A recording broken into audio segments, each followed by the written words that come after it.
This training video will provide an overview of Respondus Monitor and WebAssign.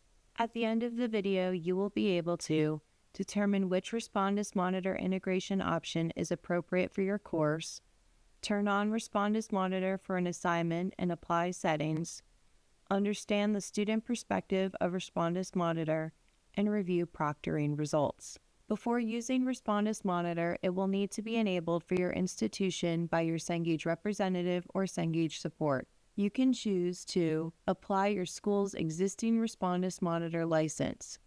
If you already have an institution partnership with Respondus, you can provide your Respondus institution ID and we will add it to your WebAssign account. Or there is the student payment method. This will prompt your students to pay $10 the first time they open an assignment with Respondus Monitor enabled. There is no limit on the number of assignments you can require Respondus Monitor for. The $10 will cover the student for the duration of the class. Once you know which integration option you want to use, your Cengage representative will turn it on. Once Respondus Monitor is enabled, you're ready to start using it for your assignments. To get started, go to your class schedule page. Choose an assignment. Click the drop-down arrow next to the assignment and click Edit Restrictions. Under Security and Time Restrictions, click the checkbox to enable Respondus Monitor. When enabling Respondus Monitor, it will automatically turn on Lockdown Browser as well. These two tools are used together. Click Save. To edit Respondus Monitor settings, click the Respondus Monitor dashboard link. Choose the assignment you'd like to customize the settings for. Click Advanced Settings. Use the checkboxes to determine what type of verification you'd like your students to complete prior to taking the exam. For example, you may decide to require students to show their ID or scan their environment to ensure no one is in the room with them. Once you're finished, click Save and Close. Exam. Students will be able to identify the restrictions applied to their assignment by hovering over the icons next to the assignment name. Once they click into the assignment, they will see an interrupt screen that alerts students of the assignment requirements, such as the use of Respondus Monitor.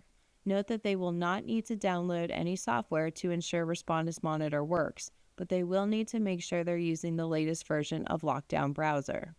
When they're ready, they click Launch. Then students will have to meet the requirements you set forth in your Respondus Monitor settings. They can check their camera, show their ID, check their environment, or complete any other requirements you've chosen. Then they will click Begin Exam. In the assignment, students will be able to see that the recording is in progress with the indicator in the top right of their screen.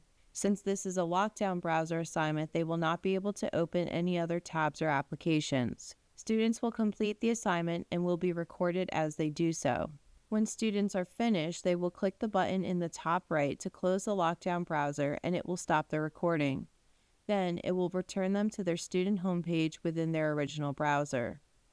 After an assignment is submitted, students' proctoring results are available on the Respondus Monitor dashboard located on your assignments list, scores page, and class scheduler. Any of these links will take you to the dashboard. Choose the assignment you'd like to review and click Proctoring Results. A summary at the top shows how many submissions have been completed. A class summary is also available with additional details such as review priority, video length, score, and more. If you want to learn more about a specific student's proctoring result, you can click on the plus sign beside the student's name. This will allow you to watch the video and gather more information about the exam session, such as flagged events.